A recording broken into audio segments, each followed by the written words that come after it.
De retour mesdames et messieurs, avant-dernière game de la soirée de la saison régulière et la partie précédente était un petit peu particulière Marex, surtout pour notre ami Zanzara. Bien sûr on salue Bubu pour le turbo smurfing interview, t'imagines tu vas interviewer un mec, tu penses c'est archi bonne ambiance etc. En fait pas du tout, non, la caméra s'éteint et tout. Bien géré, bien géré. Big up Bubu et donc big up aussi à cet avant-dernier match qui, bien c'est certain, avait une autre portée, une autre dimension en début de soirée.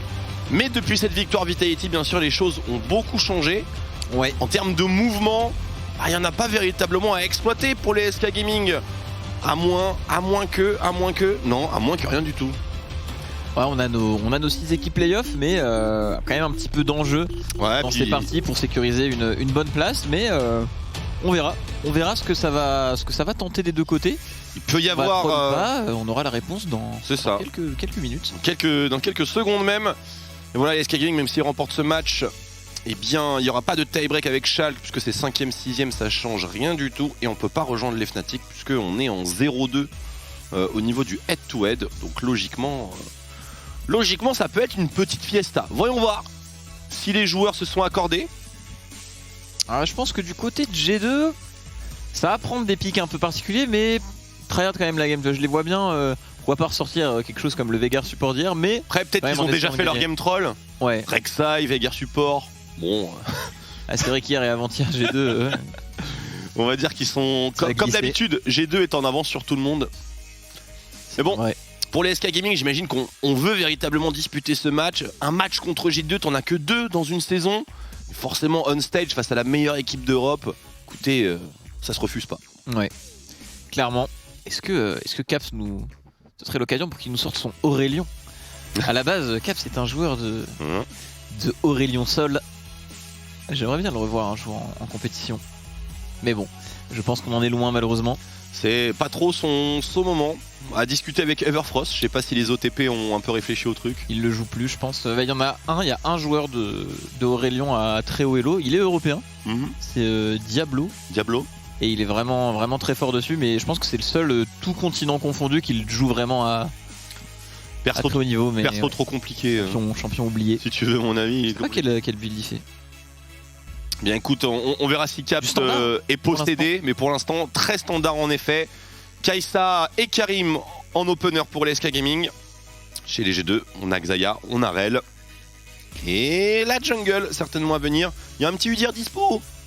Alors on sécurise le Karim Shenton qui fait le taf et on préfère prio pick la Kai'Sa alors que Xayah open. Donc vraiment dans la tête des équipes c'est toujours pas tant d'importance que ça à Xayah, même si elle est souvent pick.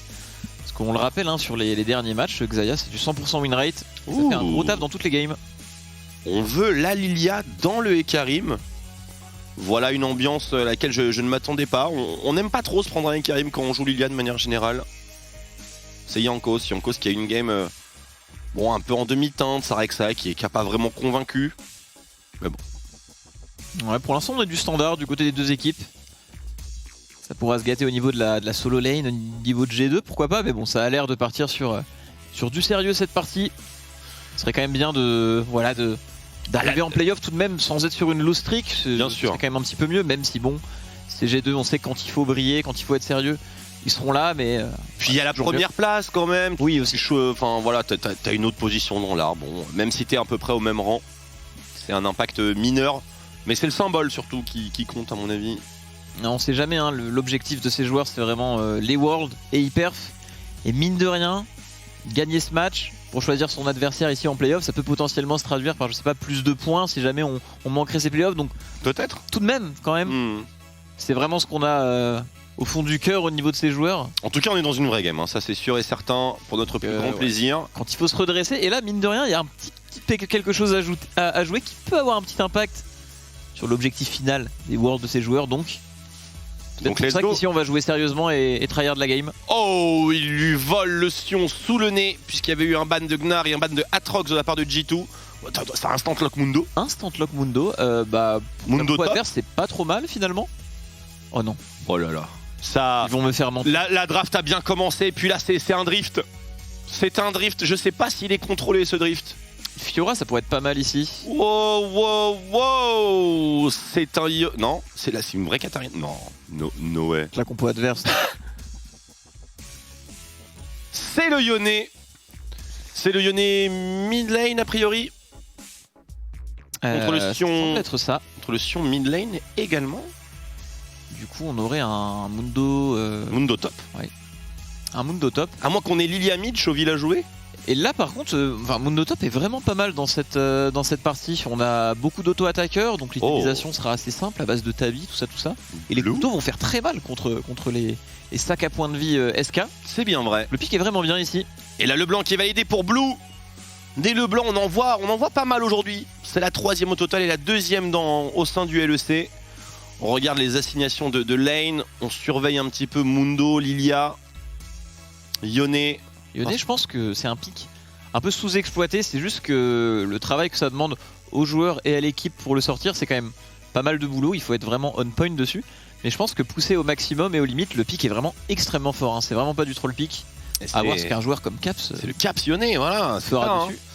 Clairement pas n'importe quoi. Il va y avoir de la grosse frontline. Donc Caps se doit de maintenir une progression stable à travers le match. Hors de question de feed. Sinon, le Yone, il y a le Yasuo syndrome. On peut voir les mécaniques de Caps à l'œuvre. Et aussi, on aura la réponse. Est-ce que le Mundo peut être une bonne réponse à Sion? Et honnêtement, ça paraît logique que oui, mine de rien, Sion. Je pense pas qu'il ait les dégâts pour bien trade le Sion, alors que. Enfin, Sion ait les dégâts pour bien trade le Mundo, alors que Mundo, avec ses couteaux, etc. Après, il peut prendre l'ascendant dans le match-up finalement. L'early game de Mundo peut me faire un petit peu peur, mais j'ai tendance à beaucoup sous-estimer ses auto-attaques. Surtout les mécaniques de reset. Hâte de voir sa rune. Enfin bref, voici les conditions du match. G2 eSport contre SK Gaming. La bataille pour la première place pour G2 commence maintenant.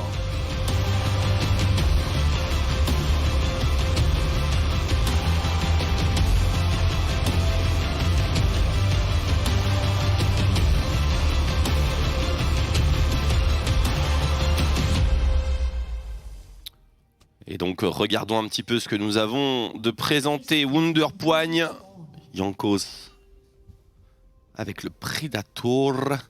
Et le reste, bon, c'est normal, un Caps, jeu de jambes, bon, on est dans les clous. Ouais, pas mal de questions dans ce match. Est-ce que les G2 vont se relever de cette série de défaites? Est-ce que la Xayah va maintenir son 100% win rate? Est-ce que le Mundo Top va fonctionner en réponse à Sion? Que vaut le Yone de Caps, que vaut aussi la LeBlanc de Blue dans ces conditions? Jouer LeBlanc contre G2, c'est une sacrée épreuve. On l'imagine assez facilement. Mine de rien, Yone contre la compo. En fait, Yone c'est mauvais contre aucune compo si finalement tu as une frontline, parce que ce soit des carries ou des tanks en face, si tu as du setup, tu découpes tout simplement. Bon champion. Faut réussir à passer leur lit. C'est vraiment à un item et 2 items que le champion va spike avec les 100% de crit. Absolument. On la joue safe du côté de Caps, Fleet Footwork, TP et Resolve en rune secondaire. Sans doute un second wind pour le poke de la LeBlanc et vraiment traverser cette phase de lane. Et on va observer donc Reckless sur Xayah. A-t-il déjà joué Xayah Reckless cette saison? J'en ai pas un souvenir immédiat. Oula, ça commence énormément mal. De Jhin du côté de Reckless. Ça commence mal. Ça fait mal. Pour Caps. On a le Doran Shield. Ouch. Et le Mundo qui trade au couteau directement. Petit proc de poigne. Ça pourrait être pas mal dans ce match-up. Intéressant. Une petite chaîne niveau 2 pour Blue. La wave qui pousse en direction de Caps. C'est exactement ce qu'on veut dans ce genre de match-up melee range. Le blanc qui va être un petit peu exposé. Mais bon, rien de dramatique. En plus, Lilia pour choper une LeBlanc, c'est quasiment impossible. Hein. Joli travail de Blue, on arrive à pressure son vis-à-vis sans rater aucun CS sur les 2 premières waves. Pour l'instant, c'est un early maîtrisé parce qu'il y avait eu un early un petit peu difficile avec sa Zoé l'autre jour, mais malgré cet early difficile, il avait fait une bonne game derrière. Donc, imaginez avec un bon start. Ouais. Ça chill la wave également pour la botlane G2. Plus elle est proche de la tour, mieux on sport cette ward, on pourra pas la prendre Mickey. Tritz qui défend, bien sûr, au taquet. On est loin du Veigar support avec, dommage. Avec cette rel. On repart sur de bonnes bases. Et le Predator qui est toujours fait maintenant sur Lilia. Dans ce match-up, hein. On aime beaucoup jouer Predator dans Ekarim. Regarde un peu la vitesse de clear d'ailleurs des deux. Hein. On va finir la rota à peu près en même temps. Caps Allez, niveau 3, Yone, ça commence. Joli, on utilise le E pour aller chercher les creeps et finalement ça se traduit en un bon trade avec Blue qui a essayé de répondre là-dessus. Et mine de rien, du côté de Caps, on a un Doran Shield et une potion, donc on va beaucoup se régénérer, contrairement à Blue qui n'a plus de potion. Donc Caps qui va reprendre l'ascendant sur cette lane. Ouais, et pas de cookies également pour Blue, on est en électrocute sorcellerie. On est full solo queue, quasiment. Clairement, on arrive à remporter ce bot side, récupéré par Jankos. Attention, Tix qui va vite arriver au mid. On a un dash du côté de Caps, pas d'ignite disponible sur Blue, un peu dérangeant pour. Ah, il n'a pas eu le temps de dash avec son Q Cap, ça s'est joué à une demi-seconde. La chaîne qui sera visiblement brisée, j'ai l'impression. Jankos qui escorte le wave clear de son mid laner. Je pense qu'il a voulu go in avec son dash, sa tornade chargée Caps, mais malheureusement il l'a perdu à une petite frame. Mais ça va, le contrôle de cette mid lane est là, on va pouvoir back. Et attention, Wonder au top. On est fort avancé là-dessus, on manque en points de vie. Est-ce que Tinks a un ghost? Oui. Je crois que le pollen n'a rien révélé, on claque le ghost. Wonder, flash extrêmement tôt. Et c'est un kill qui va être sécurisé sans encombre. Attention au deuxième round toutefois avec la téléportation de Caps. 50% HP tout de même, ça peut être dangereux pour le mid laner d'G2. Mais regardez ça, il jump in, il sort, il est quasiment intact. Oh, Jankos qui court extrêmement vite. Tinks qui manquera de peu de récupérer cette élimination. Jankos. Oh lui, ten run. Si ça touchait, on imaginait peut-être un kill avec l'auto-attaque sur Jankos. On joue aux limites hein, du côté G2, que ce soit Jankos ou bien Caps avec cette TP mid-life. Mais ça passe, on arrive finalement à tenir cette early game et le scaling est clairement présent du côté des G2. Hein. Ah, ce move de Mikix qui met son mid laner extrêmement bien. Ouais, la wave c'est joli, parfaite.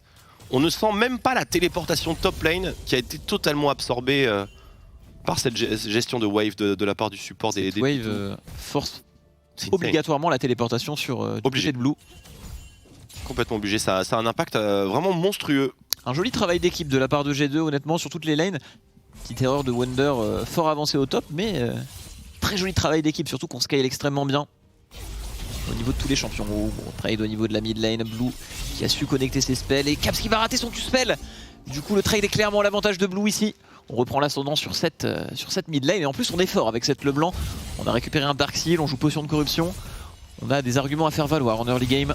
Si la game part un petit peu en cacahuète, cette Leblanc va se mettre extrêmement bien. On n'a pas tant d'arguments que ça pour aller éliminer d'ailleurs la Leblanc de Blue. Donc on peut estimer que ce sera une game avec assez peu de morts en théorie. Jankos qui trade, mais il y a le niveau 6 évidemment de Caps qui vient intercepter, mais les dégâts ne sont pas suffisants. Blue qui match immédiatement, flash out de Caps à venir, à moins que la berceuse qui set up tout parfaitement l'arrivée de Tritz. Salvatrice, Caps n'est pas encore mort, il tombera avec cette Ignite. Blue qui va jump in pour récupérer l'élimination, c'est bien plus rentable sur lui que sur Tritz, bien évidemment. On s'en sort très bien ici, Blue qui pensait sans doute que Tix allait en finir avec Caps, mais c'est un Yon, hein. Ça peut toujours faire de très bons turns. On arrive à gratter un kill et honnêtement le 1 pour 1 pour G2 fait tout de même du bien ici parce que on a pu freeze et faire perdre des CS. Attention, Jésus avec son niveau 4, on va directement flash du côté de Nikki, c'est Link avec le stun, Reckless, retour de plume, clean, qu'il récupère sur Jésus. On ne peut rien faire et 3-0 pour cette Lilia. Toutes les ressources sont sur elle. C'est plutôt pas mal étant donné qu'on a des carries vraiment AD en termes de dégâts du côté de G2. Donc la répartition des golds fait plaisir, mine de rien. On est bien d'accord. Même s'il n'est pas totalement tout seul, il y a le sabre gauche ou le sabre droit de Yone. Et les dégâts de Mundo du cleaver aussi sont magiques, je crois, ça n'a pas été changé. Bref, mais quand même, ça fait beaucoup de bien, je suis bien d'accord avec toi. On attend qu'il revienne. Oula, qu'est-ce qui se passe? Je comprends pas, tout le monde TP. Entre Leblanc et Yone, c'est vrai qu'elle est compliquée cette mid lane. Hein. Elle joue beaucoup autour de Yon cette game, que ce soit en face ou dans sa team. Ouais, Mundo c'est à peu près du moitié-moitié au niveau des dégâts, mine de rien. Ça dépend, si tu maxes le E, ce sera du moitié-moitié. Sinon tout de même un peu plus de dégâts magiques. Je serais curieux de voir ce qu'a maxé Wonder, parce que peut-être maxer le Q peut être pas mal avec les dégâts magiques en pourcentage. Je pense que c'est parfait. Hein.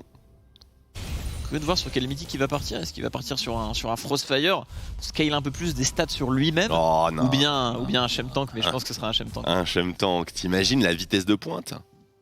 Ça va être pas mal. Hein. Ouais, pour aller chercher les carries en face. Ouais, Jésus va passer un bon moment si ce Mundo il est bien dans son match. Il n'y a pas de counterplay, hein, là, clairement. C'est juste autoroute et clic droit. Petit point farm dans la confusion. Avantage mid lane pour Blue. qui se fait définitivement harceler hein, par tous les roamings, comme tu l'as dit, Ioné-centrique. Donc voilà, on lésine pas sur les moyens employés pour assurer à Caps une game décente. Clairement, Blue fait un très bon taf, mais Caps épaulé par sa team qui arrive à tenir dans cette lane. Et dès qu'il aura son shield beau, ce ne sera plus vraiment la même game. Blue encore une fois derrière Tix qui a la bonne chaîne. Sa charge. On se repositionne du côté de Mickey, l'expérience qui parle, mais le dash qui va connecter du côté de Tris. On va stun. Très belle ulti de la part de Tix. On va prendre un kill. Chaos qui revient en arrière, ce qui va pouvoir sortir. Ça passe. On a le backup de Jankos. On peut même éventuellement turn ici avec la berceuse. Oh, il fait mal Jankos. Cap va décider d'y aller. Il a un ultimate. Et let's go. Oh le setup.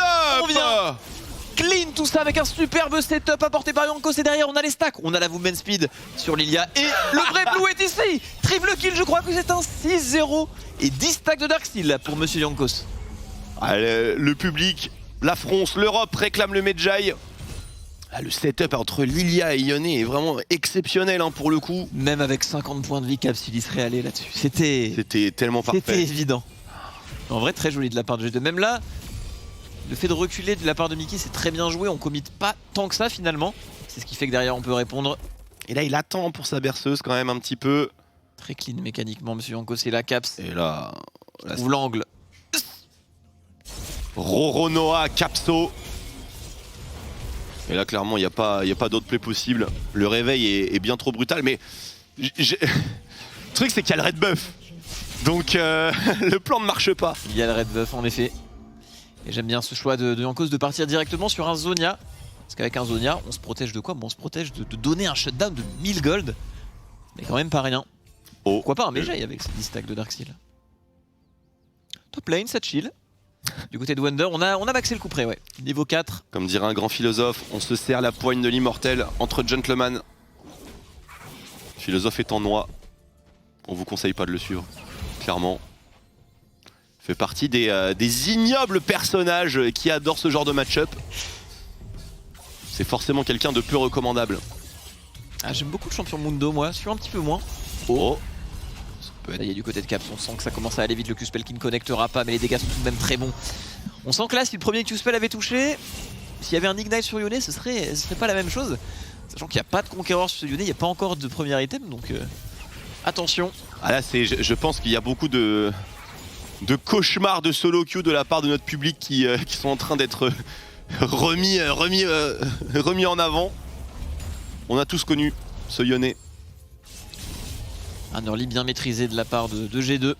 On la joue clean celle-là, hein, vraiment. Avec une compo qui scale, on arrive à setup un bon early. Ouais, on donne beaucoup plus de billes au phénomène Caps. Qu'on encadre, qu'on chouchoute. Et le démolish pour venir à bout de... Ah, c'est parfait, la charge devrait enlever... Pile poil. Ouais, tout juste. Excellente opération. La mid lane est quasiment ouverte sur un petit oubli de la part de SK. On pourra récupérer ses tourelles. Et en plus de ça, on s'en est mis plein les poches avec les 4 plates. Tout de même important pour Ioné qui n'a pas pu récupérer le kill là-dessus, mais on a un petit peu de farm, on a des plates, on a 5 assists. Ça reste acceptable tant qu'on n'est pas derrière de toute façon avec ce pic. Il faut 2 scaling là. Voilà, une fois qu'on aura le shield bon, on sera vraiment dans une grande zone de confort. Et on prend des nouvelles bien sûr des autres protagonistes. Reckless, Wunder. Excellent farm pour les deux. On galère un petit peu à tenir la cadence au niveau de Jenax et de Jésus. Rien de dramatique. D'ailleurs, il est parti Sunfire, Jenax. Ouais. Parti Sunfire. Le point positif, c'est les longs trades. Et il estime que... Qu'est-ce que tu veux que ça change contre Mundo? Ouais.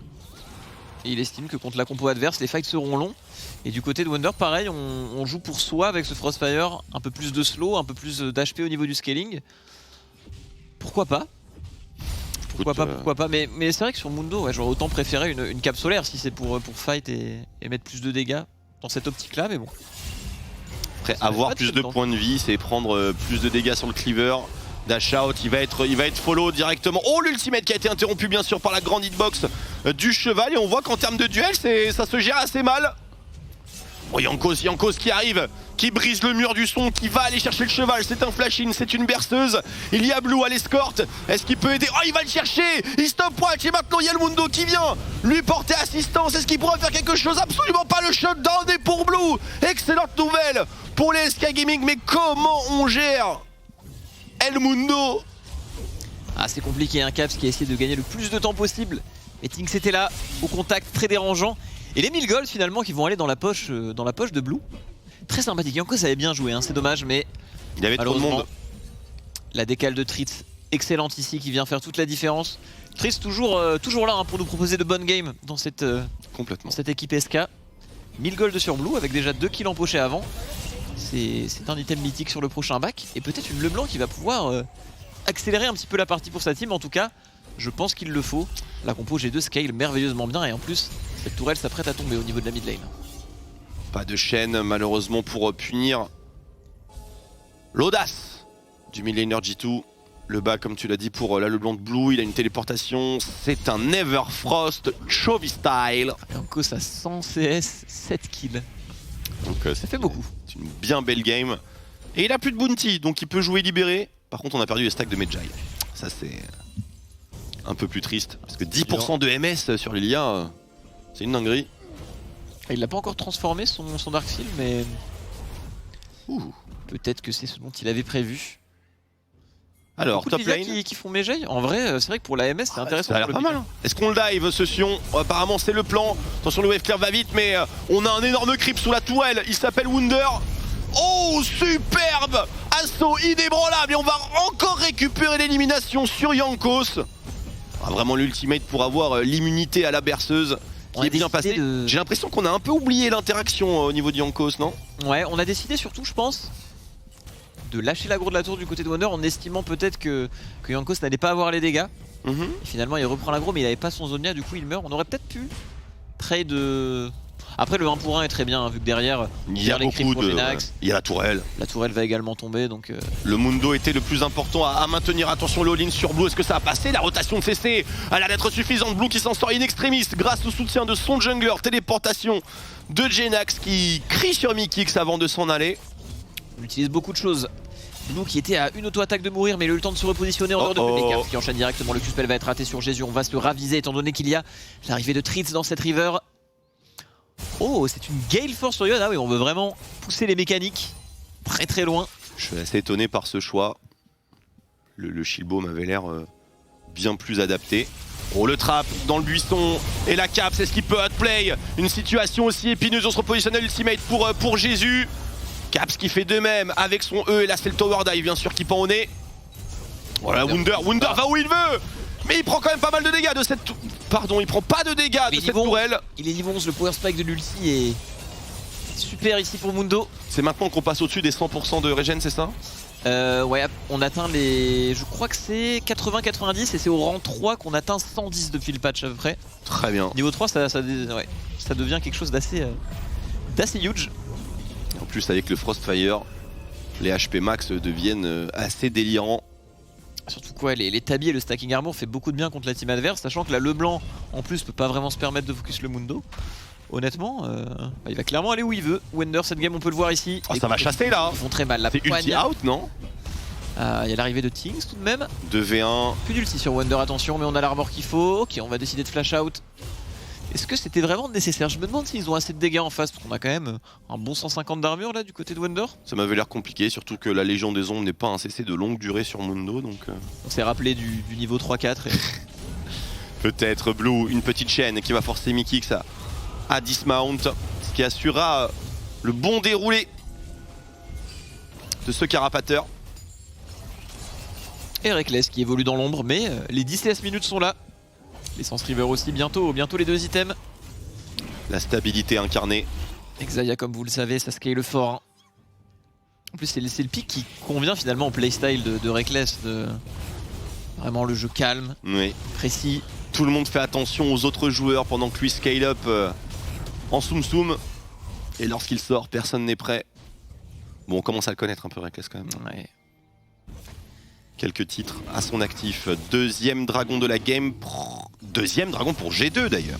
L'âme océan ferait plaisir pour les G2 et ce sera nuage. Ce sera nuage malheureusement. Bon, c'est quand même ok. Ça doit être assez gaulerie sur Mundo. Vitesse de déplacement sur Mundo, Lilia, tu dis pas non. T'imagines, il y a Mundo qui a la soul. Ouais, quand il appuie sur R, c'est... C'est vroom vroom. Il aura un Shem Tank sans en avoir. 1300 gold en poche d'ailleurs, on a un petit point sur l'économie. Globalement, on est devant côté G2. Particulièrement bot lane entre Reckless et Jésus. pas loin de 2000 gold d'écart si je me souviens bien. Mid lane, quelques centaines en faveur de Blue. Et globalement les G2 qui sont forcément, vous le voyez, largement en avance, 5000 gold à la 18ème. C'est vraiment non négligeable. La chaîne qui connecte avec l'Everfrost. Stopwatch forcé, on va le chercher avec la Légion des Ombres bien sûr. Il tombera, smité jusqu'à la mort. Caps, est-ce qu'il a une solution ici? Il a un flash, il a un ulti. Il peut aussi se retourner et taper un petit peu ce Karim. La chaîne qui sera loupée malheureusement de l'autre côté. Reckless qui attendait Jésus en piège. Jésus qui se repositionne magnifiquement. Mais Reckless qui ne va certainement pas lâcher l'affaire. Le Q-spell et le retour de Plume. Il a pas la haut, il a pas les dégâts surtout. Très très close ici. Se joue un pixel de range. Dans les mignons. Il rentre dans la place. Blue malheureusement qui n'a pas l'air d'avoir de dash ici. Le juke. On tapera la bonne cible du côté de Wonder, mais le dash revient pour Monsieur Blue. Et on continue du côté de Wonder. Il a un ulti peut-être à lancer ici. On a de la marge. Ok, très bien. On va finalement se raviser, mais jolie trappe de Reckless. Hein. Il était vraiment très proche d'attraper Jésus ici, pardon. Oui. Jésus qui s'est admirablement bien défendu de... Et on récupérera la tourelle du côté de Reckless. On sait le flanc quasiment. Le flank ici, Reckless qui est sans flash. Il a un ulti toutefois, Martin Larsson, il doit l'utiliser. La réception, on va miss la lame zénith, on va miss l'ultimate. Reckless est encore en vie. Il est encore capable de teamfight. Caps qui sème la zizanie dans la backline. Et maintenant l'arrivée de Jankos, la petite plante, il faut se séparer. Séparer de Jenax notamment, qui va être le seul à tomber dans cet échange. Les dégâts de Blue qui commencent à être un peu prometteurs sur la cible, une des cibles les plus fragiles de la composition de G2. Ça sent le roussi pour les SK Gaming très clairement. J'ai encore deux mots en tête, Twix, qui sont les suivants. Xayah Open. Xayah Open. Désolé là-dessus, sans Summoner Spell, juste par son R et son retour de plume, il met énormément de dégâts, CC tout le monde, absorbe tous les CC, clean up le fight derrière. C'est alors qu'il avait qu'un seul item. Et là il a récupéré sa Gale Force, un argument en plus à faire valoir, que ce soit offensivement ou défensivement. En tout cas, joli fight de Reckless, hein, parce qu'après son ulti, très beau juke sur la lance de Trit. Et l'ulti de Sion également qui passe à gauche. Caps qui a pu trouver un triple man ulti, on va revoir ça. C'est là qu'on voit tout le potentiel de Xayah dans la réaction. Ouais, Mickey qui fait un bon travail aussi, qui permet à Reckless. Pas super bien, hein, sans Summoner Spell et là, regardez ce juke excellent de la part de Caps. De la part de Reckless et Caps derrière qui vient trouver le 3-man ultimate sur les plumes de Reckless. Tac, ça temporise superbement bien. Oh, Jésus est pas tombé dedans. T'as eu de la chance. Effectivement. Et derrière, tout le monde est là. Wonder qui peut courir avec son Mundo qui se régénère dans ce teamfight. On avait de la marge ici. Joliment bien joué de la part de G2. Et Caps, le pauvre qui n'a toujours pas de kill dans cette partie, 8 assists. Mais il a fait un bon taf, il a bien encaissé cette partie. C'est du 0-1 et pas du 0. Oh, le trap qui risque de se retourner contre les SK Gaming. Blue qui est derrière, insoupçonné. Qui va peut-être tenter de sniper un petit peu Reckless, la chaîne qui connecte, Reckless qui va se faire one tap par le mid laner des SK Gaming, shutdown pour Blue. Par contre maintenant il faut partir, il va être très endormi. Attention, est-ce qu'il a encore quelque chose en stock Blue? Il a le flash, il est immédiatement suivi et assassiné par Caps qui voit définitivement dans le futur, mais les SK Gaming qui n'ont pas dit leur dernier mot dans ce teamfight, qu'ils comptent bien remporter le kill qui tombe entre les mains de Trit. Un petit peu dommage. Attends, mais les G2, Caps qui ne lâche absolument rien. On sent que ça veut turn ici. Il a un flash, Caps, il a un flash. Et il s'en sortira. On répond bien en face, très belle percée de Blue qui vient abattre Reckless. Derrière on peut tenir un fight convenable du côté des SK. Ils n'ont pas dit leur dernier mot dans cette partie. Complètement, hein. Blue qui a, on l'a très bien vu, le potentiel d'assassinat si tout touche. Il est très bien dans sa game avec ce shutdown de 1000 gold qu'il a récupéré précédemment. Et là, superbe. Avec l'Everfrost, c'est vraiment... C'était très clean. Hein. Complètement. Après Caps qui vraiment le lâche pas. Caps très surprenant qui va passer à travers le mur. Je savais même pas qu'on pouvait passer à travers ce mur. Avec Yone, ça m'a vraiment surpris là. Et là, tac. Oh, c'était joli. Hein. Plutôt fine. Il est allé le chercher ce kill. Okay, il est allé venger Reckless là-dessus. On remercie Jankos aussi pour son E et pour la berceuse. Rien n'aurait été possible sans lui. Et le dragon numéro 3, cette fois-ci côté SK Gaming. On voit Jankos qui est sur son groupe. Hors de question, à moins que... Si, franchement, s'il volait ce Drake à la chaise... Oh, et ce sera une BT. Oui. Du côté de Caps, assez surprenant quand même. Parce qu'avec... tu profites vraiment beaucoup de l'IE sur ce genre de pick, vu que tu as Qu'il va faire quand même, hein, du coup, bien sûr. Ouais, bien sûr. Mais la BT, il est pas parti Shieldbo, sinon il aurait peut-être pu temporiser. Et c'est vrai que le duo Shieldbo et paraît mieux, je pense que t'es autant tanky qu'avec ça, et t'as une quantité de dégâts énorme. On y va directement du côté de Caps. Le shield est là, vient raccrocher ce Blue qui a perdu son dash. Wonder à la réception derrière, très belle ulti de Caps avant de revenir en arrière, c'est très bien joué. Wonder qui tank niveau 14, attention, on a perdu l'aggro de la tour, on enchaîne directement avec l'ultimate de Tinks. Est-ce que Wonder va arriver à survivre? Il tank le monde pour sa team. Est-ce qu'il peut réussir à l'aider? Reckless, c'est... Aïe, c'est très dur ici. La berceuse et la contre-attaque maintenant des G2, Caps et Reckless qui sont de retour dans le fight. Jésus qui va tomber mais pas sans emporter. Jankos avec lui. Et là, le drift, double drift. Magnifique retraite de Genax. On gagne tellement de temps du côté de Wonder ici parce que Reckless n'était pas là au début du fight et la temporisation était très bonne du côté des G2. On a vraiment bien joué mécaniquement pour aller chercher Seth Leblanc. Belle ulti max range de Caps et Wonder qui l'attendait à droite sur le retour de son clone. La gestion, oh là là, il est complètement fichu, Genax. Surpris par le retour de Plume notamment. Caps est inarrêtable sur 13 kills dans cette partie.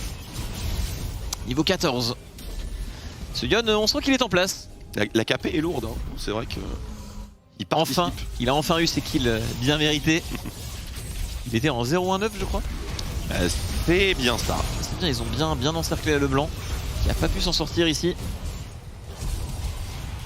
Pêche, le Yone est très solide. Temporisation de Wunder est... Alors Wunder qui a vraiment tout fait pour ne pas prendre l'aggro de la tourelle, etc. Il a shutdown son Z et compagnie. Et ça force Jésus à go in. Et du coup derrière c'est difficile dans le fight pour lui d'encaisser, surtout avec l'arrivée de Reckless. On a su temporiser comme il fallait du côté de G2 et on fait un net pas vers la victoire, vers le Nexus. Donc la compo en face ne scale pas superbement bien. On est bien d'accord. Alors même si Caps récupère de plus en plus de kills, Jankos récupère de plus en plus de morts. Il était en 7... il est mort à 6 kills ou 7? 7-1. Il était en 6-0 je crois. 0-7-1 je crois. 7-5. Ça monte, ça grimpe. La vitesse grand V. Bon, je pense qu'il en faudra bien plus. Hein. En tout cas, c'est pas lui qu'il faut shutdown pour que les G2 perdent la cadence. La quantité de shield que possède Caps entre la BT et le W.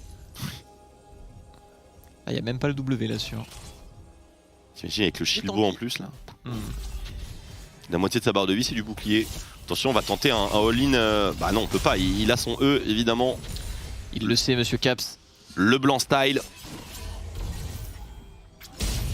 C'est assez marrant d'ailleurs d'avoir les deux dans la même game. Et ça y est, on enchaîne directement sur ce dash, on a clairement les dégâts.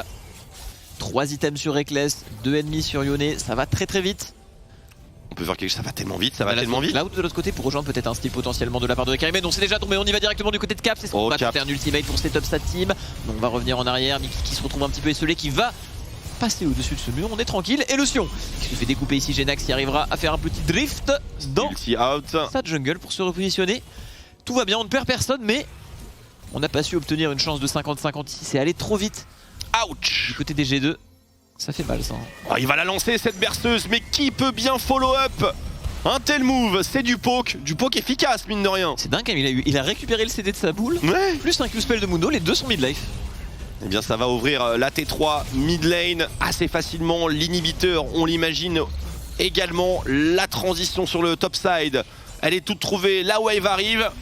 Bref, c'est un push bien orchestré de la part de G2. Ah, ils sont bien dans cette game. Blue qui essaye de trouver un flank ici, mais ça paraît un petit peu délicat. Tout ce qu'il peut faire Blue c'est... Oh, l'arrivée du cheval qui met la Légion des Ombres en plein milieu du teamfight. Tout le monde est fier chez les G2, mais les barres de points de vie ne descendent pas assez vite. Caps qui passe à l'attaque accompagné de Mikix. Et là ça fond en revanche côté SK Gaming. On n'est pas capable d'encaisser autant de pression. Ils tombent les uns après les autres. Blue qui va quand même récupérer le kill sur Mikix. Est-ce qu'il sera le seul à tomber chez les G2 avant que Nexus n'explose? J'en ai bien l'impression, Marex. Les G2 s'imposent avec facilité et style face au SK Gaming dans leur ultime game de saison régulière, avec un Yone de gala, presque à 100% de kill participation tout de même à signaler au niveau de Caps. Belle game. Il a bien été épaulé par sa team, mais on a aussi beaucoup essayé de le shutdown en face. Belle performance des G2 On sort un petit Mundo top, un petit Yonemid et on fait une belle game. Jankos en early game. Ils ont mis travail très remarquable. Ils ont mis un poster de Perks derrière Wunder. Ah ouais? Ouais, c'est Perks, non? J'ai l'impression que c'est Perks. Peut-être. Tu as l'œil. Bon, GG, on est en première position pour G2. Reste plus qu'à voir ce que Rogue va proposer dans l'ultime match de la soirée et de la regular season. Bon, pas n'importe quelle affiche pour les Fnatic, ce sera Rogue tout de même. Donc c'est l'occasion de se rassurer pour les Rogue, Fnatic, pardon, l'inverse. C'est l'occasion de se rassurer pour les Fnatic à l'approche de ces playoffs. Parce qu'en vrai, malheureusement, avec ces changements de roster, les dernières games qu'ils ont pu avoir, il faut confirmer, on n'est pas très serein, mais bon. Ça reste Fnatic en format BO5. On espère qu'ils seront prêts, mais là, il y a quand même un petit point d'interrogation sur l'équipe, donc on verra répondre dans le prochain match peut-être. C'est tout à fait légitime, le prochain match, mais avant de parler du prochain match, il est important de débriefer celui-ci et cette très bonne performance des G2 eSports qu'on attendait peut-être sous le signe du troll, mais finalement, ils ont clairement pas rigolé face au SK Gaming. On devrait faire ça dans 1 minute 30 sur le desk. À tout de suite sur OTP.